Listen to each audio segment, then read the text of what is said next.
और हनुमान जी की भक्ति से आप वो सब पा सकते हो जो आप सोच भी नहीं सकते। और मैंने ऐसे बहुत से लोगों को देखा है। और बहुत कुछ बड़ा नहीं चाहिए, उन्हें सिर्फ अपने कर्मों में सुधार करके आप हनुमान जी को प्राप्त कर सकते हैं। वो बहुत कहते हैं ना कि आप बहुत सारी चीज़ों को मत कीजिए आप, लेकिन आप छोटी छोटी कुछ चीज़ें अपने कर्मों को, क्योंकि हनुमान जी ने हमेशा ना कर्मों को अपनी एक नींव माना है, क्योंकि उन्होंने हमेशा कर्मों के आधार पर ही अपने भक्त होने का एक प्रमाण दिया। मंगल, आप डांस करते हैं, आपका मंगल एक्टिव होता है, वहाँ पर आप डिस्को में आप कैजुअल तो नहीं जाओगे, आप घर के कपड़े, आप अच्छे कपड़े ब्रांड डालो, आपका शुक्र अच्छा हो जाएगा। अच्छा, आप वहाँ पर परफ्यूम लगा के जाओगे नेचुरली तो आपका शुक्र अच्छा है। आप वहाँ पर कहीं ना कहीं कहते हैं सर वो भी एक हीलिंग ही है। जिम जाओ आप, जिम जाने से बहुत अच्छी हीलिंग, वहाँ पे आपका स्टेमिना, जो फ्रस्ट्रेशन है आप मशीन्स पे निकालो। आप बहुत फ्रस्ट्रेशन में, बहुत गुस्से में, इट मीन्स आपके कहीं ना कहीं फायरी जो एनर्जी है वो आपकी डिस्टर्ब, क्योंकि हर इंसान का ना डिस्टर्ब कब होता है, जब उसको कोई तत्व इम्बैलेंस होता है। बिल्कुल बिल्कुल। और तत्वों को बैलेंस कैसे करना है, किस तरह से करना है, क्या चीज़ आपकी बहुत बढ़ रही है, क्या चीज़ कम हो रही है, वो कार्ड्स के थ्रू में पता चल जाता है। जय सिया राम। जय सिया राम। सब सुख लहे तुम्हारी सरना, तुम रक्षक काहू को डरना। हनुमान जी की प्रसन्नता से भक्तों के जीवन में सब चीज़ें आसान होने लगती हैं, रास्ते प्रशस्त होने लगते हैं, कोई ना कोई मार्ग ऐसा खुलता है कि जीवन बहुत सुगमता से गुजरता है ऐसे व्यक्ति का। आज हम आपका परिचय करा रहे हैं। आप रेणु शर्मा जी हैं, स्वागत है आपका। जय सिया राम। जय Siya Ram. Renu Sharma ji tarot card reader हैं, अंक शास्त्री हैं और भी विधाएं आप खुद में समेटे हुए हैं। ईश्वर की भक्ति तो आप करते ही हैं। तो सबसे पहले आप चूँकि हनुमान भक्ति चैनल पे हैं, हनुमान जी तो कलयुग के साक्षात देवता हैं। बिल्कुल। उनकी पूजा आराधना से तो सब संभव हो जाता है। बिल्कुल संभव हो जाता है। और ये वाकई में है, वो कहते हैं कलयुग के तारणहार है। जिस भी व्यक्ति को शुद्ध और सात्विक जो जीवन जीना चाहता है और शुद्ध विचारों वाला है ना, वो हनुमान जी की भक्ति करे। और हनुमान जी की भक्ति से आप वो सब पा सकते हो जो आप सोच भी नहीं सकते। और मैंने ऐसे बहुत से लोगों को देखा है। और बहुत कुछ बड़ा नहीं चाहिए, उन्हें सिर्फ अपने कर्मों में सुधार करके आप हनुमान जी को प्राप्त कर सकते हैं। वो बहुत कहते हैं ना कि आप बहुत सारी चीज़ों को मत कीजिए आप, लेकिन आप छोटी छोटी कुछ चीज़ें अपने कर्मों को, क्योंकि हनुमान जी ने हमेशा ना कर्मों को अपनी एक नींव माना है, क्योंकि उन्होंने हमेशा कर्मों के आधार पर ही अपने भक्त होने का एक प्रमाण दिया है। बिल्कुल। तो उन्होंने राम जी के लिए भी वही किया है, अपने कर्मों द्वारा उनको प्रसन्न किया है। भक्ति भाव मेन ये है कि आपको श्रद्धा रखनी चाहिए। हनुमान जी में वो सारी शक्तियां हैं जो एक इंसान अपने कहते हैं ना वो जानता नहीं है। और हनुमान जी की अगर आप पूजा करते हो ना, तो आपके अंतर मन की शक्ति ऐसे बाहर आती है, आपको पता भी नहीं चलेगा। तो हनुमान जी की भक्ति आपकी एनर्जी को बहुत प्रवोक करती है।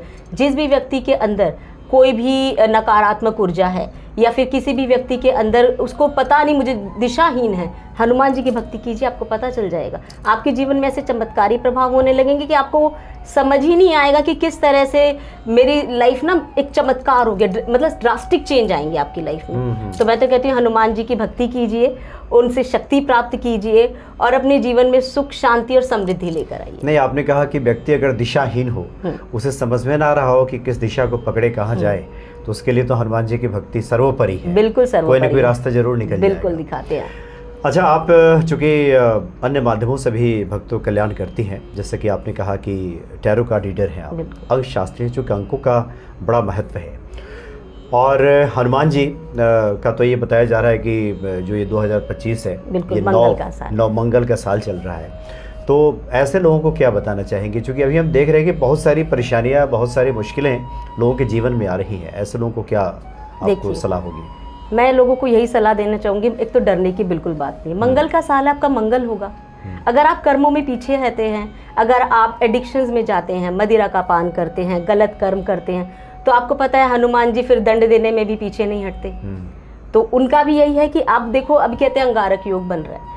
मैं कहती हूँ अगर आप ईश्वर की भक्ति में जाएं, राम नाम का स्मरण करें, आपका कुछ खो ही नहीं सकता। और सच बात तो ये है कि कहते हैं ना वो तो बहुत कुछ देने वाले। मंगल तो विश फुलफिलमेंट का नंबर है। 9 नंबर, आप जीवन में जो इच्छा है, जो सिद्धि प्राप्त करना सकते हैं, वो आप इस साल कर सकते हैं। ये साल उन लोगों के लिए बहुत उत्तम है जो अगर सिद्धि प्राप्त करना चाहते हैं। अच्छा। आपकी हर वो विश फुलफिल होगी। दूसरी चीज़ ये है कि देखिए हनुमान जी को पता है शुद्ध और सात्विक होना बहुत ज़रूरी है। ये चीज़ आपके विचार और आपके कर्म, ये 2 चीज़ों को फॉलो कीजिए। आपको किसी भी तरह की कोई डरने की जरूरत नहीं। लोग भ्रम में डाल रहे कि मंगल का साल है। देखिए अग्नि के 2 रूप होते हैं, एक शुद्ध अग्नि होती है और अशुद्ध अग्नि। एक अग्नि से चूल्हा भी जलता है और एक अग्नि से लगा लीजिए पूरे ब्रह्मांड का विनाश भी होता है। तो आपको संतुलन बनाना है। तो हनुमान जी यही सिखाते हैं कि आप अपने जीवन में संतुलन बनाइए। अपना एग्रेशन, अपने जो एनर्जी है कहाँ लगाना, ये बहुत ज़रूरी है। हनुमान जी तो एनर्जी सोर्स है, ये मंगल तो एनर्जी का साल है। आप एनर्जी किस दिशा में लगा रहे हैं वो बहुत महत्वपूर्ण है ना।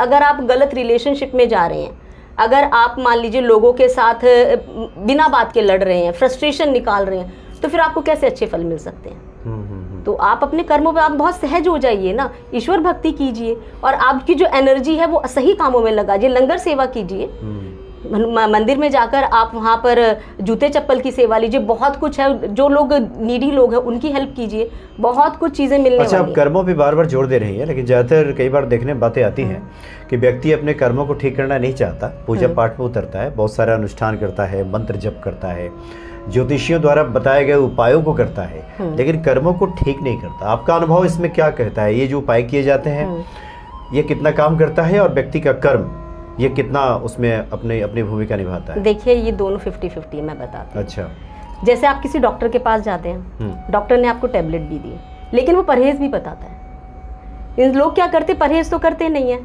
लेकिन वो टेबलेट रूटीन खाएंगे, रूटीन वे में खाएंगे और सोचेंगे बीमारी जल्दी ठीक हो जाए। लेकिन आपको वो कहते हैं ना, वो फिर रिएक्शन करती हैं चीज़ें। अगर वो डॉक्टर को कहता है कि आपको ये नहीं खाना, दही नहीं खाना, कुछ भी नहीं खाना, ये चीज़ जो परहेज बताता है, तो रिएक्शन करती है। ऐसे ही ये चीज़ें हैं। अगर आप कर्मों पर ध्यान नहीं देते हो और आप रेमेडीज फॉलो करते हो, उल्टी पड़ेंगे आपकी। आपको इस चीज़ की नॉलेज ही नहीं है, क्योंकि देखिए आप रेमेडीज तभी होते हैं जब आपका मन, विश्वास, आप उसमें भाव रखते हैं और शुद्ध भाव से किया हुआ काम ना, कहते हैं ना कि पक्का होता है। ये इसमें कोई भी संकोच का वो नहीं है कि शुद्ध भाव से और शुद्ध मन से किया गया काम, कहते हैं ना, मन से अगर आपने राम नाम जप लिया ना, वो वहाँ तक ईश्वर तक पहुँचता है। आप कितनी ही पूजा पाठ कर लीजिए, आपके मन में द्वेष है, आपके मन में दूसरे के प्रति उसका ये छीन लूँ, वो छीन लूँ, तो फिर वो निरर्थक है, उसका कोई मतलब उसका कोई अर्थ नहीं रह जाता। तो मैं तो यही कहती हूँ, चाहे आप किसी को 5 रुपये भी दो तो मैं ख़त्म कर दीजिए कि मैं दे रहा हूँ, वो दे रहा है, मैं तो सिर्फ एक माध्यम हूँ। आप इतना कर लीजिए, देखना आपके जीवन में कैसे, क्योंकि कर्म बहुत बड़ी चीज़ है।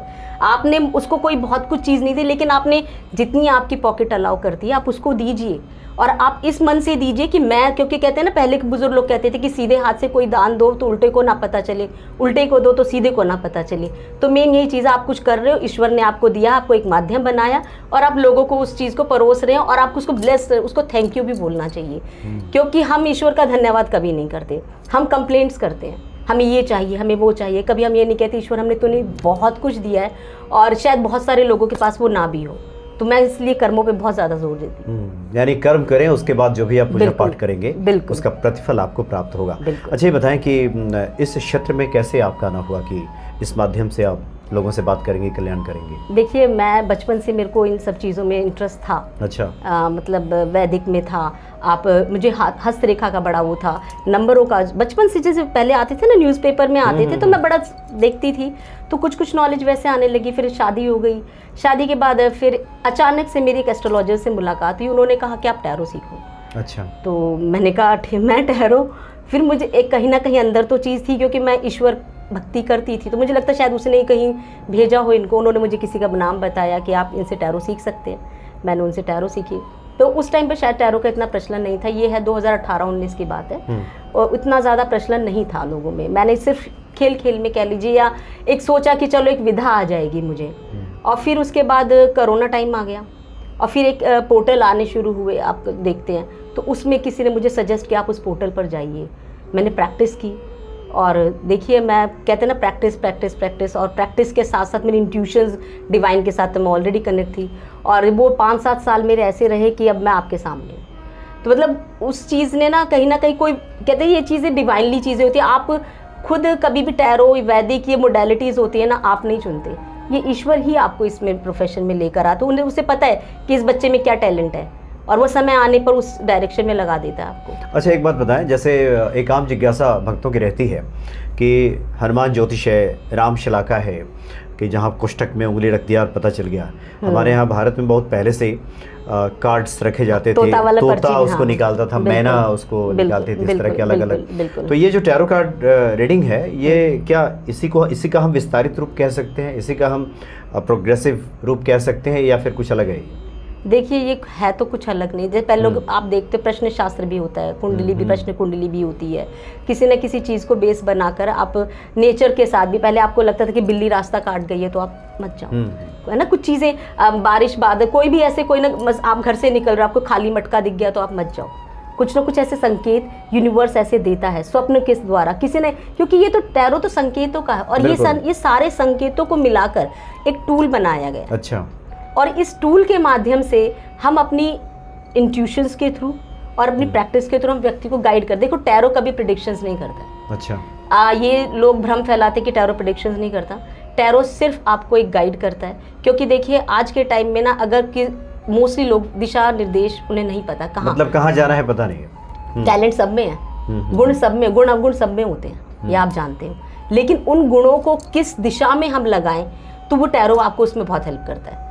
अभी जैसे किसी के अंदर मान लीजिए सचिन तेंदुलकर है, अब उसको कोई टैरो रीडर बोल दे, अब मान लो कल को वो उस टाइम पे टैरो रीडिंग करवाए और वो ये कहे कि तुम्हारा टैलेंट म्यूजिक में है, तो क्या वो पॉसिबल होता? क्या वो आज सचिन तेंदुलकर बन जाता? लेकिन अगर मान लीजिए कोई सही टैरो रीडर अगर उसको गाइड करे कि ये आपका इस फील्ड में, आप इसमें जाइए, क्रिकेट में जाइए, आपका भविष्य बहुत उज्जवल है, तो वो क्या से क्या बन सकता है। अच्छा, आपने भी कहा कि ये जो टैरो रीडिंग है ये आपका प्रेडिक्शन नहीं करता, ये आपको डायरेक्शन देता है। क्या मतलब है इसका? मतलब जैसे प्रेडिक्शन नहीं करता, मतलब ये भविष्यफल नहीं बताता? देखिए, भविष्यफल ये गाइड, पॉसिबिलिटी, संभावनाएं बताता है। अच्छा। अभी जैसे मान लीजिए आप की कुंडली में भी तो ऐसा ही होता है, आपका योग है, हम बताते हैं कुंडली में आपका गवर्नमेंट जॉब का योग है, लेकिन आप गवर्नमेंट जॉब की तैयारी नहीं करोगे तो योग तो फिर गया। अच्छा। तो ऐसे ही टैरो में है कि आपकी ये संभावना है, अगर आप इस डायरेक्शन में जाओगे तो आपको ये चीज़ें प्राप्त हो सकती हैं, या आप अपना मेंटल पीस, जो भी उनकी कुछ क्वेरीज होती हैं, तो उसके थ्रू कहीं ना कहीं उसको हीलिंग मिलती है। तो ये हम बताते हैं कि इतनी संभावना, अगर आप उस डायरेक्शन में अपने एफर्ट्स डालते हो तो वो जो पॉसिबिलिटीज 50% है वो 100% हो सकती है। डिपेंड करता है कि वो हमारी चीज़ें फॉलो करेगा कि नहीं करेगा। अच्छा, वैदिक ज्योतिष में और इसमें आपने कहा कि संभावनाएं बताई जाती हैं उसमें। जैसे मान लीजिए किसी को नौकरी मिलेगी तो उसका योग बनता है, हाँ। प्रयास नहीं करेगा तो नहीं मिलेगी। लेकिन लोग पकड़ के बैठ जाते हैं कि आपने तो कहा था कि कुंडली में लिखा हुआ है। यही तो लोगों का भ्रम है। अच्छा। ये लोगों को लगता है कि भैया आपने बोल दिया, भैया हम भगवान नहीं है, हम सिर्फ एक गाइड हैं, हम रास्ता दिखाते हैं। आप हमारे पास आते हो अपनी जिज्ञासा लेकर कि मेरे जीवन में इस समय ये परिस्थिति है और मुझे ये प्रॉब्लम आ रही है और मुझे दिशा दीजिए, मैं आपको दिशा दे दूंगी, आप उसको फॉलो कीजिए, आप कुछ पालोगे। नहीं फॉलो करोगे तो जैसे आप हो वैसे ही रहिए, उसमें हमारा कोई वो नहीं तो है। जो लोग प्रेडिक्शन करते हैं कि इस साल आपकी शादी हो जाएगी, तो इसका मतलब ये डिपेंड करता है कि उसने प्रयास कितना किया। यस, अगर मान लिया आप रिश्ते ही नहीं देखोगे तो फिर शादी कैसे होगी? अच्छा। अगर आप सोचो मैंने बोल दिया आपकी शादी होगी, आप बैठ गए कि मेरे को तो शादी, मैम ने बोला था मेरी तो शादी हो जाएगी, ऐसे थोड़ी होता है। आपके सामने थाली रख दी गई है तो बोल दिया कि आप, लेकिन आपको एफर्ट्स तो डालने पड़ेंगे ना, अंदर चबाना भी पड़ेगा, खाना भी पड़ेगा। तो आप हर चीज़ भगवान भरोसे नहीं रह सकते ना, आप कर, तभी तो मैंने आपको कर्मों पे जोर देने के लिए तभी मैंने कहा कर्म बहुत प्रेडिक्शन चाहे वैदिक से हो या फिर टैरो कार्ड के माध्यम से हो, ये संभावनाएं आपको बताई जाएंगी। कर्मों के बिना अधूरी है और प्रेडिक्शन। कर्म नहीं करेंगे तो ये 50% ही समझिए इसको, 50%। इसलिए कर्म तो आपको हर जगह डालना पड़ेगा। अच्छा, ये बताएं कि क्या इसकी जो रीडिंग है, क्योंकि जैसे कार्ड फैलाए जाते हैं, कोई पूछता है कार्ड निकाला गया, संभवतः 3 कार्ड निकाले जाते हैं। नहीं, अलग अलग होते हैं। अच्छा, अलग अलग होते हैं। हाँ जी, जैसे यस नो का कार्ड होता है, ब्रह्मा विष्णु महेश, इनके स्प्रेड्स होते हैं, अलग अलग स्प्रेड्स होते हैं। कुछ टैरो रीडर्स अपने हिसाब से करते हैं। अच्छा अच्छा। तो आपको कोई स्पेसिफिक वो चीज़ नहीं है कि तो आप कोई हाथ में लेकर करता है, कोई स्प्रेड करके करता है, तो डिपेंड करता है हर एक टैरो रीडर को वो किस तरह से उससे कनेक्ट हो पाता है। तो ये रीडिंग सटीक होती है क्या? देखिए, ये रीडिंग सटीक होती है। मेरी अपनी लाइफ में मैंने बहुत से, अब देखिए एवरेज सिस्टम पर चीज़ें चलती है। मैंने कहा मैं भगवान नहीं हूँ। अगर मैं 10 लोगों की रीडिंग ले रही हूँ तो उसमें अगर मान लीजिए 7 लोग मुझसे कनेक्ट हो पा रहे हो, उनकी लाइफ में चेंजेस आ रहे हैं, तो इसका मतलब कुछ तो कुछ है ना इस चीज़ में।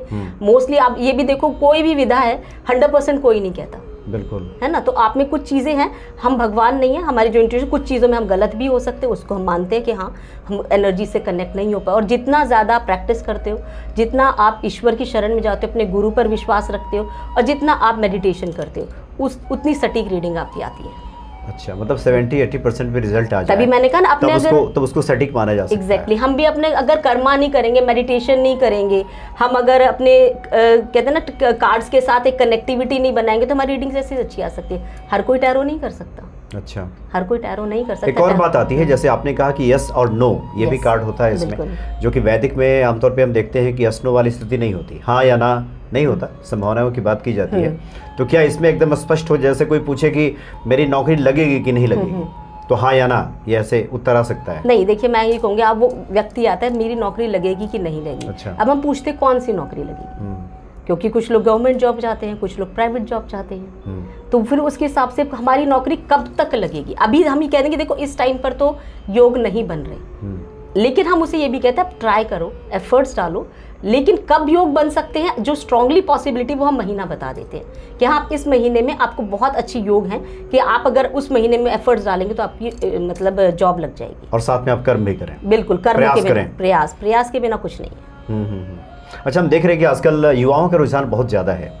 आप किसी से भी युवा से कहिए तो वैदिक ज्योतिष से ज़्यादा वो कहता है कि टैरो के माध्यम से देख लीजिए। टैरो कार्ड रीडर्स की संख्या भी बढ़ती जा रही है, काफ़ी अच्छे टैरो कार्ड रीडर्स भी हैं। तो ये ऐसा क्यों इस तरफ ज़्यादा लोगों का झुकाव हो रहा है अभी? देखिए मेरा मोस्टली ना युवाओं के साथ ही ज़्यादातर कनेक्शन होता है। अच्छा। जो मोस्टली रीडिंग लेते हैं मेरे कॉलेज स्टूडेंट्स हैं, जो आप लगा ली 35-40 साल तक की उम्र के, मोस्टली वो कनेक्ट हो पाते हैं क्योंकि आपको नहीं पता वो किस प्रॉब्लम से जूझ रहे हैं। वो चीज़ें नहीं बता पाते जो मतलब अपनी वाइफ से बताते, अपने माता पिता से डिस्कस करते। वो बहुत अलग लेवल पर चीज़ों को फेस कर रहे हैं और वो इतने ज़्यादा प्रेशर और उसमें है ना कि वो मतलब कहते हैं ना उन्हें पता है ऐसा नहीं कि युवाओं में टैलेंट की कमी नहीं है, कमी है मतलब उनमें टैलेंट की कमी नहीं, लेकिन वो ये नहीं पता कि अब मान लीजिए फॉर एग्जाम्पल कोई व्यक्ति है, युवा है, किसी के साथ लव एंड रिलेशनशिप में आ गया, अब वो इतना इसमें देखिए व्यक्ति का कंटेंट भी काम करता है। अच्छा।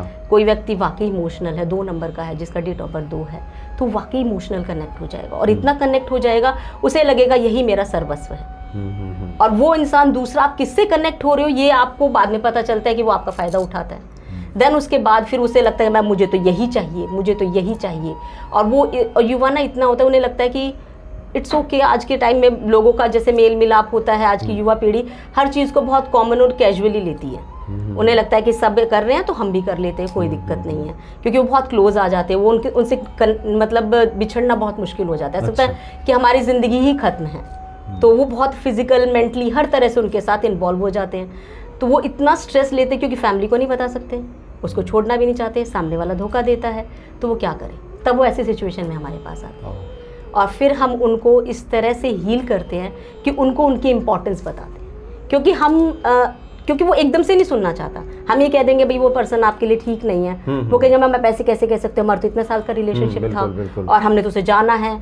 फिर हम कार्ड्स के थ्रू बता सकते हैं कि भाई ये जो पर्सन इस टाइम पे रिएक्ट कर रहा है शॉर्ट टर्म के लिए, इसकी एनर्जीज चेंज होगी, दोबारा वापस आएगा। और कार्ड्स के थ्रू ये पता चलता है कि भाई यहाँ पर आप टाइम डालना बेकार है, अब वो निकल चुका है। अपनी वर्थ को पहचानो, आप देखो आपका करियर पे फोकस करना है, क्या करना है, आप अपनी ज़िंदगी में आगे बढ़ो, कहाँ मूव ऑन करना है और कहाँ आपको उसका वेट करना है, ये कार्ड्स को बताते हैं। तो वो व्यक्ति ना बहुत हद तक एक हीलिंग उसमें मिलती है कि हाँ मैम आपने सही कहा। तो ऐसी सिचुएशन में युवाओं को हीलिंग और काउंसलिंग की बहुत ज़रूरत होती है। अच्छा। और वो इतने कहते हैं ना कि कोई लड़का है बोल दिया कि तू बाहर मिल, मैं तुझे बताता हूँ और मैं तेरे एसिड फेंक दूंगा या कुछ भी, बहुत कुछ धमकियाँ देता है। कॉल आता है मेरे पास, मैम वो ऐसे बोल रहा है वैसे बोल। मैंने कहा first of all calm down, मैं उसे शांत करती हूँ। मैंने कहा पहली बात तो रिएक्ट मत करो। फिर मैं कार्ड सीखती हूँ, फिर मैं कहती हूँ वो सिर्फ बोल रहा है, उसमें इतना वो नहीं है। मैम ऐसे कैसे? मैंने कहा तुम मेरी बात को विश्वास रखेगी ना? कहते हाँ। मैंने कहा मैं उसे जो चीज़ें बताती हूँ बच्चा फॉलो करता है, और आप मानोगे वो कुछ भी नहीं करता। 2 दिन बाद आता मैम मैं बहुत डरी थी, थैंक यू मैम आपने, मैम उस टाइम पे मुझे लग रहा था मैं सुसाइड कर लूँ क्योंकि कुछ पिक्चर्स उसके पास है मेरी, कुछ ये है, वो ब्लैकमेल करेगा। मैंने कहा कुछ नहीं दिक्कत, मैंने कहा सब कुछ काम डाउन। उन्होंने कहा फिर मैं उसे बताती हूँ ऐसे ऐसे फॉलो करो, ऐसे ऐसे आप जाओ और चीज़ें। फिर कुछ टाइम के बाद वो इतना थैंकफुल होती है ना वो लड़की मेरे लिए कि मैम पता नहीं उस टाइम पर अगर आप नहीं मिले होते तो मैं पता नहीं क्या कर दी थी। अच्छा। बहुत सारी ऐसी रीडिंग्स ली हैं और जो मेरे से बात करते और कहते हैं मैम अभी हमने सोच ही लिया था कि हमने सुसाइड करना है और हम आपसे बात कर रहे हैं और हमारा थॉट बिल्कुल चेंज हो गया। तो ये बहुत मतलब कई तरह की समस्याएं हैं, परेशानियां हैं। बहुत आपकी बातों से जो हम समझ पाए, इसमें ये है कि टैरो कार्ड रीडिंग के माध्यम से आपको जानकारी मिल जाती है और उसमें फिर हीलिंग और काउंसलिंग दोनों, समझाना बुझाना, उसको परामर्श देना, और एक और बहुत महत्वपूर्ण आपने बात की थी कि उसके वजूद के एहसास दिलाना। बिल्कुल, कि आप कौन है पहले ये समझें, उसके बाद फिर कुछ इस तरह के फैसले हों। इसलिए हमें लगता है कि युवाओं को सटीक जानकारी मिल जा रही है। बिल्कुल, बच्चे बहुत भ्रमित है, क्योंकि तुरंत तो अगर उनको पूजा पाठी बताइए तो उनका ध्यान जाता है, उनका तो जहाँ दिमाग अटका है वहीं अटका है, वो वहीं अटका। हम कहेंगे, और बहुत से आते हैं, मैम प्रेडिक्शंस मत बोलिए, मैम रेमेडीज मत बोलिए, हम रेमेडीज फॉलो नहीं करेंगे, आप हमें ये बताइए क्या करना है। अच्छा। तो ऐसी सिचुएशन में हमें पता चल गया कि सामने वाला नहीं करे। और एक बार बता देती हूँ, जो पर्सन पहले ही बोल देना हम रेमेडीज, उसको रेमेडीज रिकमेंड भी नहीं करती मैं। तो फिर क्या करती हैं आप? मैं उसको सुनती हूँ। अच्छा, सुनती हैं पहले? सुनती हूँ, दिल हल्का करती हैं उसका? दिल पहले कहती हूँ, आप मुझे पूरी प्रॉब्लम, पूरी सिचुएशन बताइए। अच्छा। और वो पूरी सिचुएशन, और फिर मैं कहती हूँ अभी भी कुछ छिपा हुआ है तो मुझे बता दो।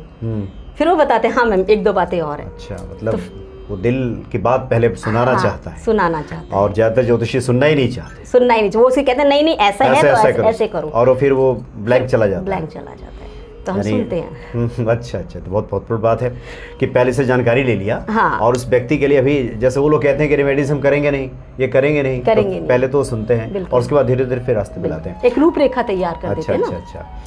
अच्छा, ये जो टैरो कार्ड रीडिंग है, अब मान लीजिए इसमें कितने कार्ड्स होते हैं? 78 कार्ड्स होते हैं। 78 कार्ड्स होते हैं। कोई भी खरीदेगा, कोई भी बन सकता है? नहीं, देखिए जैसे आप मान लीजिए कोई भी व्यक्ति है, अगर आप पुलिस बनना चाहते हो तो आपको ट्रेनिंग लेनी पड़ेगी, है ना। आपको अगर डॉक्टर बनना है तो उसकी ट्रेनिंग लेनी पड़ेगी, ऐसी कोई नहीं बन सकता। इसको सीखने के बाद, ऐसा नहीं कि आपने सीख लिया फिर उसके बाद आप टैरो कार्ड रीडर बन गए। तो क्या योग्यता होगी इसके लिए? देखिए, इसकी योग्यता ये है, फर्स्ट ऑफ ऑल आपका मेंटल पीस, और मेंटल पीस विदाउट मेडिटेशन आ नहीं सकता। अच्छा, मतलब पहले आपको ध्यान में उतरना होगा। बिल्कुल, और ध्यान बिना ईश्वरीय कृपा के नहीं हो सकता। आपको कुछ रूटीन्स हैं फॉलो करने पड़ते हैं, अपने गुरु के चरणों में अपने आप को समर्पित करना पड़ता है। क्योंकि हमेशा मैं कहूँ मोस्टली टैरो रीडर्स जो होते हैं ना, वो यही कहते हैं कि मैं नहीं कर रही, ये व्यक्ति आया है, अच्छा, ये भ्रमित है, मैं एक माध्यम हूँ, आप एक दिशा निर्देश दीजिए ताकि इसके जीवन में जो ये प्रॉब्लम आई है वो उससे निकल सके। मैं बस इतना करती हूँ, उसके बाद मैं बीच में हूँ ही नहीं, मैं सिर्फ एक माध्यम हूँ। और वाकई में जब आप जानते हो कि जो भाव, ईश्वर भाव के भूखे होते हैं, अब आप सच्चे मन से, सच्चे भाव से उससे प्रार्थना करते हैं ना, और सुनते हैं। और मैं जो बताती हूँ मुझे भी खुद नहीं पता होता कई बार मैं क्या बताती हूँ, और सामने वाला कहते हैं हाँ। अच्छा, एक और मेरे दिमाग में बात आ रही है, जैसे पहले के ज़माने में हम देखते थे कि जैसे पुरानी लेडीज़ थी, खास करके जो भक्तिन टाइप की होती थी, वो बैठती थी और कहती थी कि हम अभी भाव पे आ रहे हैं। भाव पे आने का मतलब हुआ कि ईश्वर से जुड़ रहे हैं, और जो आता था उसके बाद फिर अभी बहुत जगह लोग चौकी वगैरह लगाते हैं। तो ये कुछ इसी प्रकार का है क्या कि ये कुछ अलग है? क्योंकि हम देखते हैं कि इसमें पढ़े लिखे लोग भी बहुत ज़्यादा आ रहे हैं। पहले तो वो था कि ग्रामीण क्षेत्रों में ज़्यादा दिखता था, लेकिन अब देख रहे हैं पढ़ी लिखी महिलाएं आप जैसे काफ़ी इसमें आ रही हैं। तो ये क्या है, मतलब ये सर देखिए उसी तरह का कह सकते हैं? नहीं, देखिए वो उनकी अपनी क्या सिद्धियाँ रही होंगी, उन्होंने क्या तप किया होगा, क्या सिद्धि प्राप्त की होगी, वो बेहतर जानते हैं। मैं अपने उसमें कहती हूँ कि ये ना बहुत सारी चीज़ों का समन्वय है। अच्छा, अभी इसमें अंक भी हैं, आपके रंग रूप भी है, कलर्स भी हैं, आपके सिंबल्स भी हैं, आपका प्रकृति है। व्यक्ति के जीवन में कोई व्यक्ति किसी सिचुएशन को जब फेस करता है, वो सब भी इसमें दिखाया गया कि आप मान लीजिए बहुत ज़्यादा परेशान है, बहुत ज़्यादा खुश है, मतलब उसके भावों को व्यक्त किया 78 कार्ड्स में। और उस भाव में जब कोई व्यक्ति इस फेज में है तो उस फेज में क्या करना चाहिए वो इस कार्ड्स के थ्रू पता चलता है कि आप इस फेज से बाहर कैसे निकल सकते हैं। तो ये डायरेक्शन दिखाता है। अच्छा, बस मतलब संकेतों को पकड़ा जाता है इसमें। बिल्कुल, संकेतों को और इंट्यूशंस को सर। जैसे पुराने जमाने में जो लोग प्रकृति के ज्यादा करीब थे, जैसे किसान आसमान का रंग देख के कह देते थे कि बारिश होने वाली, आंधी आने वाली है, वैसे ही इसमें बहुत सारे ऐसी चीजें हैं जिनका संकेत है, और किसी व्यक्ति का वो कार्ड निकले तो उन संकेतों के माध्यम से आप लोग निष्कर्ष पे पहुंच जाती हैं कि इसके साथ ऐसा हो सकता है, संभावनाएं हैं। सर देखिए, टैरो कार्ड्स में ना ये पंच तत्वों पर आधारित है। अच्छा, जैसे आपके 22 कार्ड्स होते हैं वो मेजर अरकाना के कार्ड्स होते हैं, आकाश तत्व को बताते हैं। बाकी 56 कार्ड्स होते हैं, 14 कार्ड्स होते हैं जो अलग अलग सूट्स को बताते हैं। जैसे वॉन्ड्स का कार्ड है वो अग्नि तत्व को बताता है, हमारे जो नेचर्स में है। दूसरा है सोर्ड्स का कार्ड है, वो वायु तत्व को बताता है। अच्छा। तीसरा है हमारा कप्स हमारे इमोशंस को बताता है। पेंटिकल्स हमें पृथ्वी तत्व को बताता है। तो हमारी जो पांचों तत्व से मिलकर ही ईश्वरीय पूरी सृष्टि का निर्माण हुआ है। मनुष्य का शरीर भी पंच तत्वों से बनता है और पंच तत्वों में ही विलीन हो जाता है। तो ये जो कार्ड्स है ना, उन्हीं पंच तत्वों को आधार बनाकर अच्छा बनाए गए हैं, ताकि आपको पता चले कि कौन से तत्व, क्योंकि हर इंसान का ना डिस्टर्ब कब होता है, जब उसका कोई तत्व इम्बैलेंस होता है। बिल्कुल बिल्कुल। और तत्वों को बैलेंस कैसे करना है, किस तरह से करना है, क्या चीज़ आपकी बहुत बढ़ रही है, क्या चीज़ कम हो रही है, वो कार्ड्स के थ्रू हमें पता चल जाता है। किसी भी व्यक्ति का, मान लीजिए आप ही बैठे हो, आपका कौन सा एलिमेंट है जो इस टाइम पर इम्बैलेंस है। मान लीजिए आप हो बहुत ज़्यादा सोच रहे हो, तो इट मीन्स कि आपके थॉट्स इम्बैलेंस है। आप हो बहुत फ्रस्ट्रेशन में, बहुत गुस्से में, इट मीन्स आपके कहीं ना कहीं फायरी जो एनर्जी है वो आपकी डिस्टर्ब है। ज्यादा सोच में, इसका मतलब आकाश तत्व है। बिल्कुल। आप बैठे बैठे सोच रहे हो मेरे 2 के 4 कैसे बने, 4 के 8 कैसे बने, इट मीन्स पेंटिकल्स, भौतिक सुख साधन, जो बेसिक नीड्स हैं आपकी लाइफ में, वो चीज़ कहीं ना कहीं इम्बैलेंस है। अच्छा। तो ये सारी चीज़ों से हम पता चलता है। उसके बाद फिर अच्छा, हम चाहते हैं कि कुछ आपके ऐसे अनुभव हों कि अनुभवों के माध्यम से जो लोग आपको सुन रहे हैं वो समझ सकें कि जो आप बातें आप बता रही हैं, कुछ इस तरह का अनुभव हम चाहते हैं कि साझा करें, अगर ध्यान में आ रहा हो। ओके सर, देखिए मेरी एक नाम नहीं बताऊंगी। अच्छा। मेरी अपनी एक क्लाइंट हैं, बहुत बहुत कहते हैं ना कि स्टूडेंट ही हैं वो मेरे पास आई। उन्होंने कहा मैम मैं बहुत परेशान हूँ, मेरे साथ अलग अलग चीज़ें नज़र आ रही हैं मुझे, और मैं बहुत डिस्टर्ब हूँ, और मुझे समझ नहीं आ रहा कि क्या हो रहा है क्या नहीं हो रहा।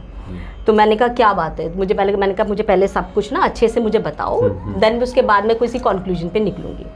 कहते ओके मैम। उन्होंने सारी बातें बताई कि मैम ऐसे ऐसे हमारे घर में ये चीज़ें हो रही हैं, और आए दिन ये कुछ ना कुछ, मतलब कभी बाहर कुछ रखा हुआ मिल रहा है, कभी कुछ मिल रहा है, मुझे रातों को नींद नहीं आ रही है। मैम क्या कोई ब्लैक मैजिक है? अच्छा। क्या कोई ब्लैक एनर्जी है? तो क्योंकि ना देखिए मैंने देखा कि बहुत सारे लोग ना इस चक्कर में बहुत कुछ चीज़ों को भ्रम में भी डाल रहे हैं। तो मैंने कहा ठीक है, मैंने कहा चलो, मैंने कहा तुम्हारी बात मैंने सुन ली। मैंने कहा कुछ और चीज़ है? कहती नहीं मैम कुछ और चीज़ नहीं है। मैंने कहा ठीक है। मैंने कार्ड्स ओपन किए, पता चला वो लड़की झूठ बोल रही है, वो लड़की झूठ बोल रही। तो मैंने कहा बेटा क्या बात हो? मैंने कहा कोई और प्रॉब्लम? कहती नहीं मैम यही प्रॉब्लम है, मुझे ये डिस्टर्ब है। मैंने कहा एक बात बताइए, आप ये जो बोल रही हो मुझे ये चीज़ नज़र आ रही है, मैंने कहा कब नज़र आई क्या? तो उसके पास कुछ जवाब नहीं था। मैंने कहा बेटा क्यों कर रहे हो ये चीज़ें? कहती मैम मैं ना जानना चाह रही थी कि आप ब्लैक मैजिक चीज़ें रिमूव, मैंने कईयों को पूछा, सब ने कहा हाँ है, और जबकि ऐसा कुछ था नहीं। तो लोग ना हमारी परीक्षा भी लेते हैं। अच्छा। क्योंकि उन्हें लगता है कि हम कुछ बोलेंगे, डराएंगे, सामने वाला बोल देगा, और फिर वो कहती मैम लेकिन आपने मुझे बिल्कुल सही कहा कि जबकि कुछ ऐसा है नहीं मेरी लाइफ में। मैं सिर्फ आपको, क्योंकि मैंने उसने कई एस्ट्रोलॉजर से बात की थी, और सब ने कहा आपकी ये दशा है, आपको ये भ्रम हो रहा है, आप ये उपाय कीजिए। कह रही मैम मैंने पूरी लिस्ट बना के रखी हुई है। मैंने कहा अच्छा। कह रही मैम सिर्फ आप ऐसे मिले हो कि जिसको मैंने बताया और आपने कहा ऐसा कुछ भी नहीं है, मुझे झूठ बोल रहे हो और मुझे बताओ। तो मैंने कहा बेटा तेरे कार्ड्स बोल रहे हैं, मैं तो कुछ बोल ही नहीं रही। मैंने कहा लेकिन बेटा ये चीज़ें ना मत कर। मैंने उसे बोला, मैंने कहा मत करो, किसी का प्रोफेशन है क्या नहीं। मैंने कहा आप अपने कर्मा खराब मत करो। मैंने कहा अननेसेसरी आपका फ्यूचर बनाने का टाइम है, अपने करियर का टाइम है, तो आप ये चीज़ें मत करो। और झूठ के कहते रहेंगे भूत ने पकड़ा है तो सच भी पकड़ सकता है। बिल्कुल। अच्छा, अभी जैसे एक मारण मोहन उच्चाटन की जो स्थिति आती है, कई बार होता है ना कि जिसकी भी बात करें आप, ब्लैक मैजिक, तो क्या ये इस कार्ड के माध्यम से ब्लैक मैजिक भी किया सकता है किसी पे? सर देखिए मैजिक तो हर जगह होता है, ब्लैक एंड वाइट। दुनिया तो आपको देखा है कि अच्छी और बुरी दोनों तरफ है। वो इंसान का नज़रिया और उसकी विचारधारा बताती है कि उस मैजिक को ब्लैक बनाए या वाइट बनाए। तो मैं तो यही कहूँगी, देखो, और मैजिक क्या सर, प्रार्थना मंत्र क्या है, आप किसी भी जगह पर अपनी इंटेंशंस डालो और वहाँ से रिजल्ट आता है, एनर्जीज डालो, रिजल्ट आता है। ईश्वर से कुछ मांगो, आप कहते प्रार्थना में बहुत शक्ति होती है। तो प्रार्थना आप किस लेवल पर, किसके लिए कर रहे हो, किस भाव से कर रहे हो, ये महत्वपूर्ण है। और ये मैं मानती हूँ कि अगर आप सच्चे मन से किसी के लिए प्रार्थना करते हो तो फलीभूत होती है। अगर आप गलत उससे करो, सर मैंने देखा है कि बहुत से लोग ब्लैक मैजिक करते हैं, बहुत से लोग हैं ऐसे, आपको नहीं पता उनकी लाइफ में जर्नी क्या है, वो कितना ज़्यादा पेन लेते हैं अपनी लाइफ में, उनको हेल्थ इश्यूज़ बहुत होते हैं, उनके अपने परिवार के लोग बीमार पड़े होते हैं, उनके बच्चों को कोई ना कोई दिक्कत होती है, उनको फाइनेंशियल प्रॉब्लम चल रही होती है, मतलब पैसा आ रहा है लेकिन जा कहाँ रहा है उन्हें पता ही नहीं है, उनके अंदर सेटिस्फेक्शन ही नहीं है, पीस ऑफ माइंड ही नहीं है, वो अपने आप को डील नहीं कर पा रहे। आप देखोगे शुगर उनको, बीपी उनको, वॉक पे नहीं जा सकते, मतलब इतना कुछ चीज़ें हैं। क्यों? आप अपनी एक सिंपल सी ज़िंदगी जीने आए हो, भरपूर जियो उसे, खुश होकर जियो, सरल और सहज बनाकर जियो। क्यों फालतू की चीज़ों को, किसी के कर्मा को ख़राब करके आप मान लीजिए कुछ क्षण के लिए, तो सर मैं ये मानती हूँ अगर आप ब्लैक मैजिक करते हो ना, टेम्पररी होते हैं, और अगर आप किसी का कर भी देते हैं ना, तो सर आप अपने कर्मा खराब कर रहे हैं। अच्छा। हाँ, अगर कोई सच्चे मन से कोई व्यक्ति आता है और पता वाकई में दुखी है, और मैं उसको बोल देती हूँ, मैंने कहा मैं आपका काम कर रही हूँ, अगर आप सच्चे हुए तो काम होगा, अगर आप झूठ है, आप तूफान है, आपके मन में छल कपट है, तो ईश्वर आपकी मदद नहीं करेगा। मेरा काम कर्मा है, मैं अपना करूँगी, जो मेरा प्रोफेशन है उसमें मैं, और सर देखिए मैं अपने 100% देती हूँ, लेकिन मैं ब्लैक मैजिक किसी का रिमूव नहीं करती हूँ, मैं हीलिंग करती हूँ। अच्छा। हीलिंग करती हूँ, और ब्लैक मैजिक मुझे नहीं लगता किसी का रिमूव करना भी चाहिए, क्योंकि वो आप हर एक इंसान की अपनी अपनी सिद्धियाँ होती है, अपने एक सामर्थ्य। मैं अपना पर्सनल जो गृहस्थी में रहता है उसको नहीं करना चाहिए। अरे ब्लैक मैजिक रिमूव नहीं करती मतलब अगर मान लीजिए किसी को निगेटिविटी किसी के ऊपर हावी है, किसी ने कुछ करा दिया है, तो उसको नहीं हटाती, क्यों ऐसा क्यों? सर देखिए, नजर दोष अलग चीज होती है, ब्लैक मैजिक अलग, वो तंत्र का एक अच्छा, किसी ने अगर तंत्र किसी पे किया है तो वो मैं नहीं करती। तो वो कैसे ठीक होगा फिर? सर वो किसी तांत्रिक के पास जाइए आप। अच्छा। क्योंकि मैं तंत्र विधा, क्योंकि आप उसी चीज को छेड़े ना जिसमें आपकी सामर्थ्य हो। अगर आपके पास मान लीजिए आपके पास चाकू है, सामने वाला बंदूक लेके खड़ा, आप उसका मुकाबला कैसे कर सकते हैं? तो हथियार आपके, लेकिन आप में वो सक्षमता होनी चाहिए। तो उसी पर, अब मान लीजिए आपको डॉक्टर है, आपको आंखों की दिक्कत, तो आप आंखों के लिए डॉक्टर के पास जाइए ना। तो यानी पता चल जाता है आप लोगों को पता चल जाता है तंत्र किया हुआ है, कि तंत्र किया हुआ है। लेकिन मैं उस पर्सन को बोलती हूँ कि आप वहां जाके बात कीजिए जो इस विधा में स्पेशलाइज्ड है, जो आपका काम कर सकता है। अच्छा। ये और कुछ लोग तो सर मोस्टली नजर दोष से ही चीजें ठीक हो जाती है। तो आपने कहा कि ब्लैक म्यूजिक जो मैजिक है वो रिमूव नहीं करती, आप हीलिंग करती हैं। बिल्कुल हीलिंग करती हैं। ये क्या है? जैसे मान लीजिए किसी के ऊपर इस तरह की बाधा है तो हीलिंग करती है मतलब? सर हीलिंग से देखिए मनी ब्लॉकेजेस होती हैं। अच्छा। आप किसी करियर में, सक्सेस में, घर नहीं मिल रहा, और लव एंड रिलेशनशिप में, तो सर हम उसमें टैरो के माध्यम से स्पेल्स करते हैं विद कैंडल्स। कैंडल्स लेकर उसको वो प्रॉपर एक प्रोसीजर होता है। अच्छा। उसमें हम अपनी इंटेंशंस प्रॉपर पूरा वो सेटअप होता है, पूरी चीजें वो एनर्जीज लगाते हैं, देन उसके बाद डिवाइन से कनेक्ट कर उससे प्रार्थना कर से हमारा हम सिर्फ प्रार्थना का काम। तो हीलिंग के लिए क्या विधि होती है? क्या वो व्यक्ति आपके सामने बैठेगा? नहीं सर, कैसे नहीं सर, देखिए किसी व्यक्ति की फोटो चाहिए, आप फोटो लेकर आ जाइए जिस भी व्यक्ति की आपको हीलिंग करानी है, देन आप डेट ऑफ बर्थ बता सकते हैं, उसका नाम बता सकते हैं, इट्स इनफ, इतना बहुत होता है हमारे लिए। अच्छा। हाँ जी। तो ये प्रक्रिया कितने दिन तक चलती है? सर डिपेंड करता है कि आपका कार्मिक बैगेज कितना है। देखिए हीलिंग आपको फर्स्ट हीलिंग में कार्मिक बैगेज मतलब कि आपके प्रारब्ध से जो दिक्कतें आ रही हैं। बिल्कुल, क्योंकि सर हम एक दूसरे से जुड़े हुए हैं, पिछले जन्म के कुछ ना कुछ तो नाते रिश्ते रहे हैं ना, जो कि हम उनसे, हमें पता है कि ये चीज़ें हमारे लिए टॉक्सिक है, फिर भी हम उसको किए जा रहे हैं। हमें पता है ये इंसान हमारे लिए सही नहीं, फिर भी उसके साथ कनेक्ट हुए जा रहे हैं। तो सर क्या है वो चीज़, वो हम नहीं समझ पाते। तो वहीं पे हमारा कार्मिक बैगेज उसके साथ जुड़ा हुआ है। अच्छा। जो हमें समझना चाहिए, और इस टैरो के माध्यम से पता चल जाता है कि हाँ ये आपका कार्मिक है, आप चाहो तो उससे छूट नहीं सकते। तो हम उसको बताते हैं, क्योंकि देखो अगर किसी व्यक्ति के अंदर कोई दिक्कत है तो आप ये थोड़ी बोल दोगे कि आप ये डायग्नोज नहीं हो सकती, चीज़ें होंगी, टाइम लगेगा, बट आपको विश्वास करना है, और वो व्यक्ति वाकई में वो हील हो जाता है। वो एक माइंडसेट में आ जाता है कि हाँ ये व्यक्ति मेरी ज़िंदगी में इतना है और मुझे इतने ही % इससे डील करनी है, ज़्यादा एक्सपेक्टेशंस मुझे लगानी नहीं। हम उस फॉर्म तक उस पर्सन से लिया जाए। ऐसा नहीं वो व्यक्ति चला जाता है उसकी ज़िंदगी से, वो रहता है, लेकिन उस व्यक्ति की जो एनर्जीज उसकी लाइफ में जो नेगेटिव जो प्रभाव डाल रही थी, नकारात्मक जो डाल रही थी, वो खत्म हो जाती है, उसकी ज़िंदगी बहुत ईजी हो जाती है। अच्छा, थोड़ा ऐसे लोगों को बताएं जो लोग हीलिंग के बारे में थोड़ा कम समझते हैं कि क्या ये आशीर्वाद देने जैसा है क्या? जैसे पहले साधु महात्मा सर पे हाथ रख दिया, आशीर्वाद दे दिया, जाओ तुम्हारा पुराना जो किया कराया है सब खत्म हो जाएगा, और उसका उनके आशीर्वाद के प्रभाव से भी ठीक होने लगता था। तो ये जो हीलिंग है ये क्या है? ये फिर वैसे ही इसको समझ सकते हैं? सर देखिए हीलिंग के भी ना अलग अलग वो है, कोई रेकी हीलिंग करता है, कोई टैरो के थ्रू हीलिंग करता है, इसकी भी अलग अलग विधाएं हैं, मैं बता दी। अच्छा, रेकी भी हम सुनते हैं। हाँ। ये रेकी क्या है? इसको लोग कॉल करते हैं, बुलाते हैं, क्या है रेकी? सर ये आप अपने एंजल्स के थ्रू कनेक्ट करने के लिए। दूसरी चीज़ है रेकी के सर अलग अलग लेवल होते हैं, तो उन लेवल के माध्यम से मैंने कहा ना हीलिंग एक चीज़ है, तरीके अलग अलग, जैसे डॉक्टर एक है और उसकी स्पेशलाइजेशन अलग अलग है। किसी को पास्ट कर्मा में जाकर अपना बैगेज निकलवाना तो आकाशिक रिकॉर्ड्स है, तो ऐसे अलग अलग मोडेलिटीज़ हैं सर ये। अच्छा। कि व्यक्ति को कहाँ आराम पड़ेगा। अब आप मान लीजिए डॉक्टर है, आप देखते हो आपके गली में, नुक्कड़ में, मोहल्ले में 5 डॉक्टर की क्लिनिक है, लेकिन आप किसी एक स्पेसिफिक डॉक्टर के पास जाओगे, क्यों? काम तो पाँचों के पास MBBS की डिग्री है, है ना। तो आपकी 1% की दवा क्यों लग रही है?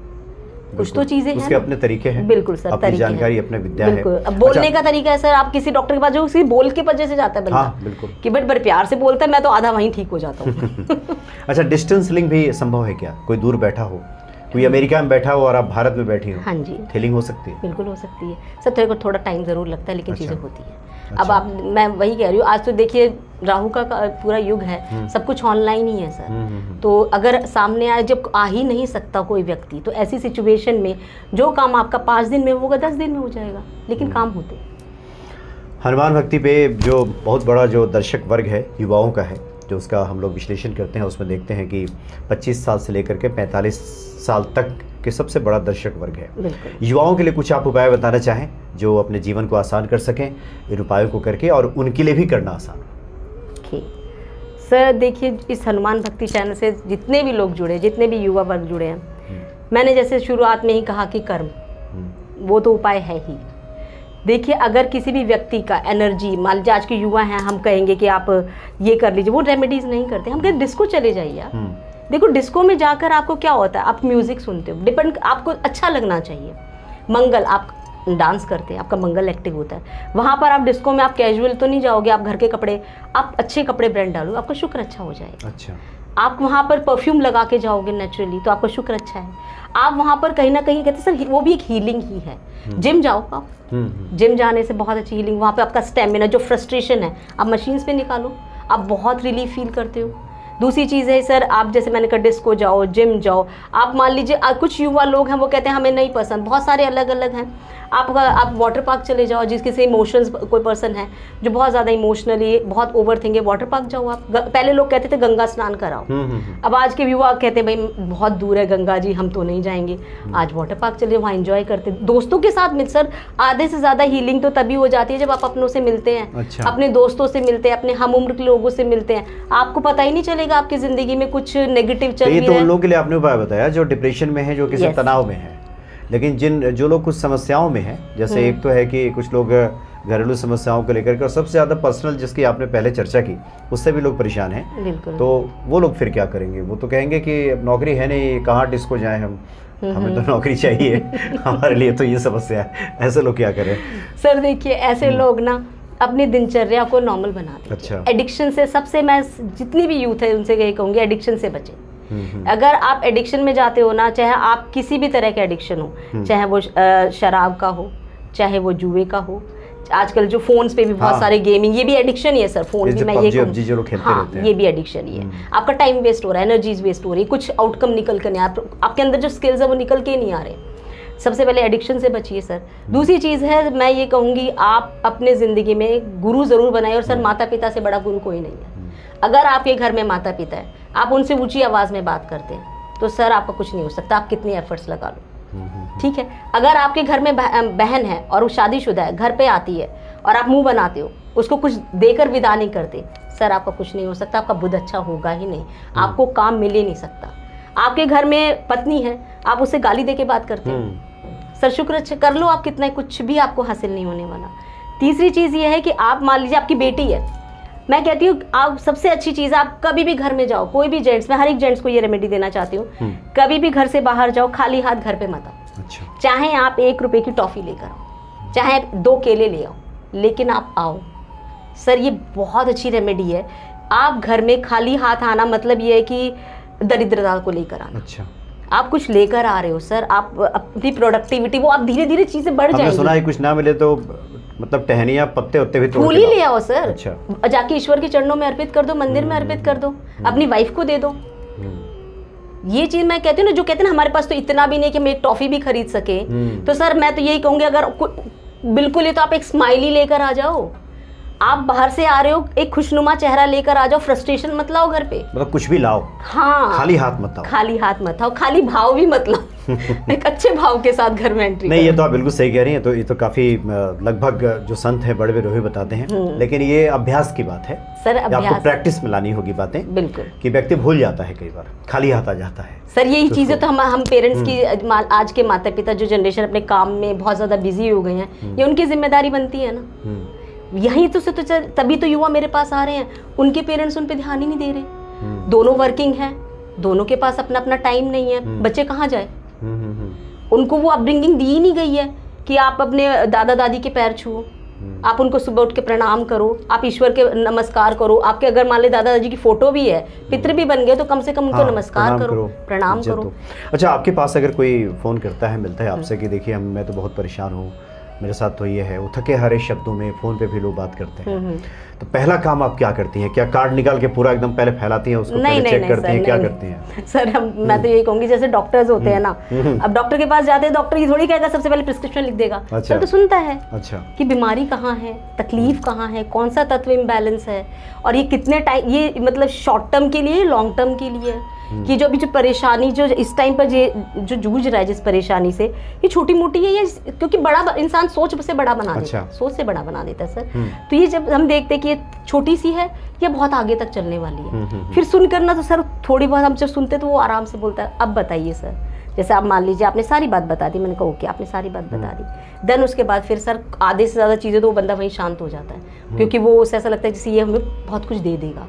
और सर देखिए, जितने सच्चे भाव से आप आते हैं ना, उतने सच्चे भाव से मैं जब रीडिंग करती हूँ और रेमेडीज देती हूँ, फॉलो करते और हो जाता है। मैंने कहा ना, अगर आपका भाव है तो आपको राख भी लग जाएगी, वरना आप किसी बड़े से बड़े डॉक्टर के पास चले जाओ, आपको नहीं लगता। विश्वास होना चाहिए। तो कुछ लोग तो ऐसा ही मिलते होंगे ना, अपनी पूरी कहानी सुनाने के बाद उसका रेमेडी नहीं लेते होंगे। बिल्कुल सर, नहीं लेते, चले जाते होंगे। बहुत ऐसे हैं, और फिर बार बार कॉल्स आते हैं उनके, दिल हल्का करने के लिए। मैं आपको नाम नहीं बताऊंगी, मेरे एक बहुत अच्छे क्लाइंट है, 3 साल से जुड़े हुए मेरे से। अच्छा। आप मानोगे उनके वही क्वेश्चंस होते हैं, क्वेश्चंस भी चेंज नहीं होते हैं, और दिन में 3 से 4 बार वो मुझसे रीडिंग लेते हैं। सिर्फ वो मैं कार्ड्स की, और मुझे पता है कि चीज़ें टाइम लग रहा है उनकी चीज़ों में, मतलब देखो हर इंसान को आप डील नहीं कर सकते, लेकिन आप में पेशेंस होना चाहिए ना। आप एक ही क्वेश्चन 7-8 क्वेश्चन्स उनके हैं, और वही क्वेश्चंस आप पूछोगे और आपको वही क्वेश्चंस अलग, और फिर मुझे बोलते हैं मैम आप मुझे पागल बना रहे हो। चुप हो जाती हूँ। 3 साल से वही पूछ रहे हैं। 3 साल से, और फिर मैं उनसे बोलती हूँ, मैंने कहा सर आपको अगर मैं ऐसा लगता है कि मैं पागल बना रही हूँ या आपको उन पर विश्वास नहीं है, तो सर आप रीडिंग तो आपसे ही लेंगे, सुनना भी मुझसे है, बात भी मुझसे करनी है, क्वेश्चंस भी वही हैं। कभी विश्वास होता है, कहते नहीं, कभी कभी तो आपकी चीज़ें एनर्जी बहुत मैच करती हैं। मैंने कहा सर मैच करती है तभी तो आप आ रहे हो, 3 साल से आ रहे हो सर आप मेरे पास। नहीं, हमने इसलिए आपसे कहा कि आजकल के समय में हम भी देखते हैं बिल्कुल कि लोग एक दूसरे को सुनते नहीं हैं, सुनने वाले लोग नहीं हैं। बहुत से लोगों का दर्द तो सिर्फ सुना करके ही हल्का हो जाता है। बिल्कुल सर, उन्हें लगता है कि कोई तो है जो मेरी बातों को सुन रहा है, हीलिंग। अब सुन लिया तो फिर इसका इलाज भी संभव हो जाएगा। अब एक आखिरी जिज्ञासा आज की घड़ी में लेते हैं कि अगर रेणु शर्मा जी के जीवन में कुछ इस तरह के उतार चढ़ाव वाली स्थिति जब आती है, परेशानी आती है, तो आप क्या करती हैं फिर? सर देखिए, क्योंकि मेरे तो कार्ड्स हैं, मैं अपने कार्ड से अपनी भी रीडिंग लेती हूँ। अच्छा। मैं जो बहुत, क्योंकि देखिए हम ह्यूमन बीइंग है, सबकी ज़िंदगी में उतार चढ़ाव आते हैं, और सर देखिए जब भी मेरे एनर्जीज डिस्टर्ब होती है, मैं कार्ड्स रीडिंग ना खुद किसी की करती हूँ, अपनी के लेती हूँ उस टाइम पे, क्योंकि मैं उस टाइम पर डिस्टर्ब हूँ, मुझे चाहिए, और मैं अपने गुरु के आशीर्वाद से उसको माध्यम बनाकर और अपने लिए गाइडेंस लेती हूँ, उस गाइडेंस को फॉलो करती हूँ, और फिर बहुत जल्दी निकल जाती हूँ। क्योंकि सर मुझे पता है चीज़ें शॉर्ट टर्म है, क्योंकि आप जब एक प्रैक्टिस करते हो तो सर आपको पता होता है ये जो मेरी ज़िंदगी में जो परिस्थिति आई है ना, ये लंबे समय तक नहीं है। कहते हैं ना कि समय खराब नहीं होता, ये जो समय आपका चल रहा है वो समय खराब नहीं है, परिस्थितियाँ कुछ कुछ बदलती रहती है, परिस्थितियाँ खराब, सिचुएशन तो चेंज होती है सर, समय की बहुत अच्छी आदत है, वो बदल जाता है। और यही हम इंसान को सिखाना है कि ये जो चीज़ है आज नहीं, ये बदलाव आएगा, और जब वो ये एक्सेप्ट कर लेता है कि हाँ ये मेरे साथ नहीं होने वाला, उसमें धीरज आ जाता है, और बोल देते कि इस टाइम पर आपको शांत रहना है। अच्छा। और शांत रहने के बाद आप, अब हम बता देते कि हाँ भाई इस टाइम पर आपको ये स्टेप लो, आपकी ज़िंदगी में चीज़ें ठीक होने। और होता है सर, देखिए जो मैं नॉर्मल कहूँगी, वैदिक में भी यही है कि आपकी ग्रह दशा अच्छी चल रही है, इस टाइम पर आप कुछ नया काम मत कीजिए, लोग मान जाते हैं। फिर कहते हैं कि हाँ आपकी ग्रह दशा अच्छी चल रही है, आप ये काम करिए, आपका फलीभूत होगा, और सर वो हो जाता है। मतलब परिस्थितियाँ बदलेंगी, समय बदलेगा। अच्छा, बहुत लोग जो ये कहते हैं कि मैं तो अब सब करके थक गया हूँ, सब करके मैंने देख लिया, कुछ नहीं हो रहा, ऐसे लोग? देखिए, जब सब करके आप थक जाओ और लगे आपको ज़िंदगी में कुछ भी, मतलब कोई भी नहीं है आपकी ज़िंदगी में, सर उस टाइम पे मैं कहती हूँ आप किसी पर भी एफर्ट्स डालना बंद कर दो, सिर्फ अपने आप पे एफर्ट्स डालो। अच्छा। क्योंकि सर प्रॉब्लम फिर सब करके थक गए ना, तो प्रॉब्लम बाहरी चीज़ों में नहीं है, वो आप ही में है। अच्छा। आप अंदर ढूंढो, आपको जवाब मिलते हैं। सर देखिए, मैं तो सबसे अच्छी चीज़ कहती हूँ, जो कहते सब करके थक गया ना, मैं कहना सेल्फ लव करो, आप अच्छी चीज़ों से जुड़ो, अच्छा खाना खाओ, अच्छे रूटीन में जाओ, अच्छा जिम जाओ, अच्छे कपड़े पहनो, स्पा में जाओ, अपने आप को ग्रूम करो, आप अच्छा दिखोगे, आपके अंदर एनर्जीज अपने आप, आपकी ऑरा स्ट्रांग होने लगती है। और जब आप सोचो एक कमरे में, बंद कमरे में पड़े हो, होपलेस हो, रील्स देख रहे हो, आपको ज़िंदगी से कुछ उम्मीद ही नहीं है, तो सर वो फिर थका हारा इंसान, उससे क्या उम्मीद करोगे? तो जब वो अपने आप से हताश हो गया, उसके अंदर वो एक स्पार्क लेकर आना है कि देखो अगर आप ये करते हो ना तो आपकी लाइफ में ये चीज़ें होंगी, और वो करता है सर। कहते फिर उसकी आती है कॉल, मेरे पास कुछ लेडीज़ की कॉल आती है कि मैम हमारी शादी नहीं हो रही है, मैम ये सब चीज़ें। तो फिर मैं बोलती हूँ, मैंने कहा अच्छा मुझे बताओ जिम जाती हूँ? नहीं मैम। मैंने कहा कितना वेट हो गया? मैम 80+। मैंने कहा ओके मैम, वो भाव नहीं दे रहा, ये नहीं दे रहा। मैंने कहा पहले मुझे बताओ तुम उसे पाना चाहती हो कि नहीं पाना चाहती? तो मैम पाना चाहती हूँ, मुझे हर कीमत पे उस लड़के को पाना चाहती हूँ। तो मतलब जैसे कहते हैं मुझे उसी पर्टिकुलर पर्सन है। फिर मैं कहती हूँ देखो आप अट्रैक्शन खुद में लाओ, आप दूसरों के पास मत जाओ, आप कुआं बनो ना, प्यासे क्यों बनते हो? आपके पास लोग आए, आप अपनी स्किल्स को उतना अपने आप को ग्रूम करो कि लोग आपके अट्रैक्शन में आए। तो मैं अपनी वर्थ को पहचानूं, जैसे मैंने शुरू में कहा, वर्थ को पहचानना बहुत ज़रूरी है सर। सेल्फ रिस्पेक्ट होना चाहिए पहले। बिल्कुल।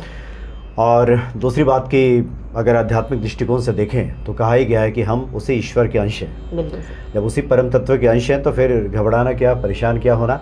हालांकि काफ़ी लंबी बातें आपसे हुई, अभी तो बहुत सारी जिज्ञासाएं शेष हैं। हम चाहते हैं कि संक्षेप में पुनः ध्यान आ गया, जो कि आप अंक शास्त्री हैं, 1 से 9 तक के अंकों के लिए कुछ ऐसे लोगों को कुछ बताना चाहें जो संक्षेप में जरा आप बता दें। सर मैं टैरो के माध्यम से बताऊंगी। जरूर जरूर, बिल्कुल। कि 1 से 9 के अंकों का जो मूलांक जो हैं उनके लिए जुलाई का मंथ कैसा रहेगा? बिल्कुल बिल्कुल।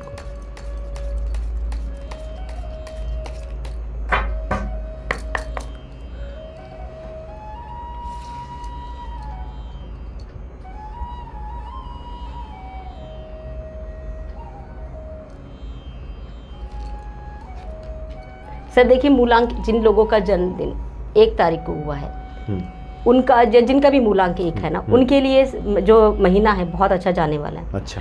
लोग उनको पहचानेंगे। दूसरी चीज़ है वो अपने आप में एक अलग लोगों की नज़रों में आएंगे, स्टार है उन। इस टाइम पर उनके सितारे बहुत बुलंद है, हर वो काम जो वो करना चाहते हैं वो करें। दूसरी चीज़ ये है सर, सबसे अच्छी जैसे मैंने कहा शनि का कार्ड है जो कि बताता बहुत पॉजिटिव है, स्टार है। इट मीन्स उसके अंदर वो सारी क्षमताएं हैं। आपके छोटे छोटे एफर्ट्स इस टाइम पर जो जुलाई मंथ में बहुत अच्छे फ्रूटफुल रिजल्ट देने वाले हैं। तो ये नंबर 1 का है। अच्छा जी।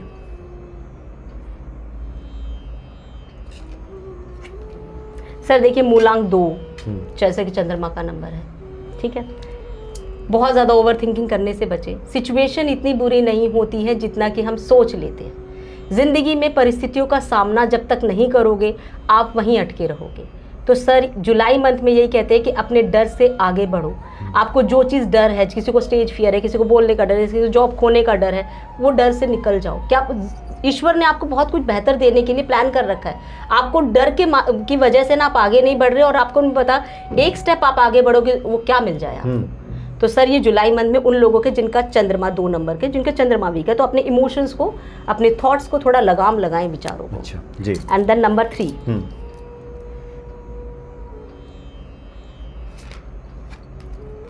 सर नंबर 3 जो जिनका गुरु का अंक है, जिन लोगों का मूलांक नंबर 3 है ना, उनको सर अपनी पावर में आना है इस टाइम पर। अपने एग्रेशन से ज़रूर बचना है क्योंकि बहुत सारे लोगों की नज़र उन पर है। बहुत सारे लोगों की हो सकता है वो बहुत अपनी लाइफ में ग्रो कर रहे हैं, तो नज़र लग सकती है। ऐसे लोगों को नज़र दोष से बचने के लिए अपना नमक के पानी से ज़रूर नहाएं, अपनी ऑरा क्लिनजिंग करते रहें और अपने गोल्स को लेकर फोकस हो जाए। नंबर 3 के लोग अपने ज्ञान पर, उनके नॉलेज है उनके पास भरपूर, सिर्फ उसको थोड़ा सा कह सकते हैं कि एक्शन में लेकर आने की ज़रूरत है बस। एंड नंबर 4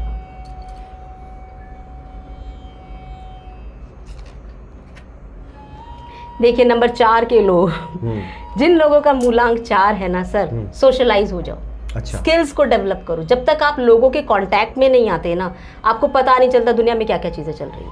लोगों से मिलना जुलना शुरू करो, अच्छे लोगों से जो आपको करियर में आपके प्रमोट कर सके आपको। क्योंकि जब तक आप ऐसे कहते हैं ना आवारा लोगों के साथ घूमोगे तो कोई, अच्छे लोगों के साथ आपके स्किल्स डेवलप। कुछ नया सीखना चाहते हो, 4 नंबर के लोग वो सीख सकते हैं इस महीने जी। अब जिनका मूलांक 5 है,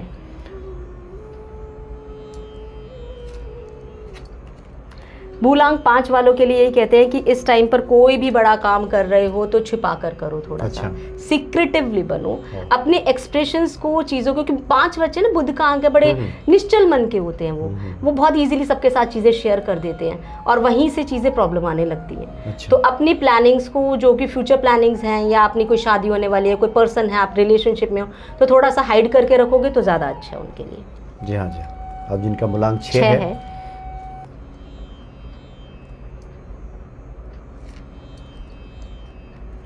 देखिए मूलांक 6 वालों को, लोगों को सबसे ज़्यादा ध्यान रखना चाहिए। वो ज़िंदगी में बहुत कुछ पाना चाहते हैं, लग्जरी, रिलेशनशिप्स, बहुत कुछ चीज़ें सेटिस्फैक्शन नहीं है सर। कहते हैं ना, अति हर चीज़ की बुरी होती है। तो आप बहुत कुछ चीज़ें पाना चाहोगे तो क्या होगा, अपने आप को डिस्टर्ब कर लोगे इमोशनल लेवल पर। दूसरी चीज़, दुनिया क्या कहती है, इस बात का फ़र्क आपको नहीं पड़ना चाहिए। अच्छा, आप अपने अंतर मन में जाकर अपनी इंट्यूशंस पे काम करना है। और तीसरी से पानी का सेवन ज़्यादा करें। 6 नंबर इसमें आया है कि वो सूरज को पाना चाह रहे हैं वो लोग। सूरज नहीं सर, ये ग्रहण है, सूर्य और चंद्र, एक ग्रहण लगा है। मतलब ग्रहण क्या सर, आपकी और है ना, आपने मुझसे कोई बात की, मुझे मेरी तारीफ कर दी, मैं आपने मेरे को बोल दिया, टोक दिया, मैं यूं हो गई। अच्छा, तो सर ये मन को ग्रहण लगता है एक तरह से। लोगों के जो बोल देते हैं ना, तारीफ मिली तो सर ये आपने भी देखा है लोगों के साथ। तो आप किन लोगों, आप लोगों को बोलते हैं आप ये नहीं कर सकते, ये नहीं कर सकते, तो इंसान के मन में ग्रहण लगता है, शायद मैं कर ही नहीं सकता। अपने स्किल्स को पहचानिए, अपनी अंतरात्मा से तो आवाज आती है कि हम ये कर सकते हैं। तो 6 वालों के लिए कि अपने अंतरात्मा की आवाज जुलाई महीने में विशेष तौर पर इस पे ध्यान दें। बिल्कुल। और जिनका मूलांक है 7, और हम मूलांक के बारे में बता दें, आप जो जन्म तिथि है उसको जोड़ेंगे, जिसका जो टोटल जोड़ आता है उसी को मूलांक है। जैसे किसी का जन्म अगर 17 तारीख को हुआ है तो उसका मूलांक 8 होगा। 1 और 7 आप जोड़ देंगे तो। जी देखिए सर, मूलांक 7 वालों के लिए बहुत अच्छी एनर्जीज है। अच्छा, बहुत कुछ करना चाहते हैं, कुछ नया स्टार्टअप करने वाले होंगे, कुछ नई, मान लीजिए एंगेजमेंट होने वाली, उनकी ज़िंदगी में बहुत कुछ अच्छा है। लेकिन सर पता है क्या, कभी कभी हम इतने खुश हो जाते हैं कि हमारे पैर ज़मीन पे ही नहीं रहते। अच्छा, हम कब चीज़ों को, मतलब आप मान लीजिए आप स्टार्टअप करने वाले हैं, लेकिन लगता है कि हमारी ज़िंदगी मतलब कि बहुत इजी हो जाएगी, लेकिन आपको पता है कि आप लोगों से सलाह नहीं लेते। तो कोई भी नया काम शुरू करने वाले 7 अंक वाले, सलाह लेना बहुत ज़रूरी है, पेपर वर्क्स पे ध्यान देना बहुत ज़रूरी है। अपने सीए से, जो भी आपके बड़े बुजुर्ग हैं, उनसे एक बार सलाह मशवरा करें। ज़िंदगी बहुत कुछ है, बस रिस्क लेने की क्षमता है उनमें, लेकिन हाई रिस्क टेकर भी ना हो ना सर, कि बाद में मुँह की खानी पड़े। बिल्कुल बिल्कुल। तो ये चीज़ उनके लिए है कि आप बहुत कुछ अचीव कर सकते हैं, आप में सक्षमता है, लेकिन आपको कहीं ना कहीं गुरु पर विश्वास करके धर्म के मार्ग पर चलना है और लोगों से सलाह मशवरा लेकर ही आगे बढ़ना है। जी। अब मूलांक 8 नंबर, शनि, जो शनि का भगवान का नंबर है। बिल्कुल सर, अननेसेसरी के थॉट्स। अच्छा, कभी कभी क्या होता है, किसी भी कोई व्यक्ति जा रहा है और आपको लगता है कि मेरे बारे में कुछ सोच रहा है, जबकि वो सोच भी नहीं रहा। Without ego clashes, personality clashes.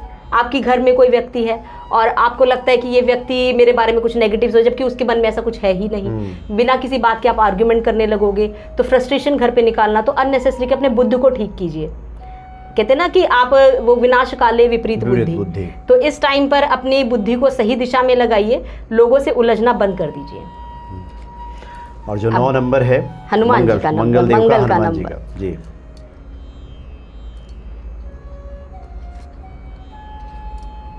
Sir मंगल तो सबका मंगल ही करेंगे ना। तो इस टाइम पर कह रहे हैं कि जुलाई में जिनका नंबर 9 है, अपनी कहते हैं ना क्षमता को पहचानो। अच्छा। और ईश्वर पर भरोसा करके हर वो काम करो, ईश्वर आपके साथ है, सफल होगी, सब हर चीज में सफलता मिलेगी। सूर्य की रेमेडी जरूर करें सर, पिता की, क्योंकि देखिए हनुमान जी भी, मैं कहती हूँ ना, मैंने कहा कि कर्मों का है, तो अपने निश्चल मन से जिस भाव से आप आगे बढ़ोगे ना, आपकी लाइफ में ग्रोथ है, प्रगति है, पॉजिटिविटी है, सब कुछ, आपकी आसपास के लोग आपको सपोर्ट करने के लिए रेडी हैं। बस आप अपनी क्षमताओं को पहचाने और आगे बढ़े, शुद्ध मन से, सच्चे मन से, आपकी लाइफ में ग्रोथ है। तो सर बस ईगो को ना लेकर आए थोड़ा सा, बाकी सब अच्छा है। बाकी सब जिनका 9 नंबर है उनके लिए भी सब बढ़िया है। तो इस तरह से आपने पूरे महीने का बता दिया, 1 से लेकर 9 तक जिनका मूलांक है। और टैरो पे तो आपने आप बहुत विस्तार से सब आपने बातें की हैं। और जो हनुमान जी के भक्त हैं उनके लिए 2025 मंगलमय ही रहने वाला है, क्योंकि आप ईश्वर के रास्ते पे चलेंगे तो सब बढ़िया ही रहेगा। तो बहुत आनंद आया आपसे बातचीत करके, और आगे भी मौका मिला तो अन्य विषयों पे भी हम आपसे बात करेंगे। बहुत बहुत धन्यवाद आपका। धन्यवाद सर। जय सिया राम। जय सिया राम।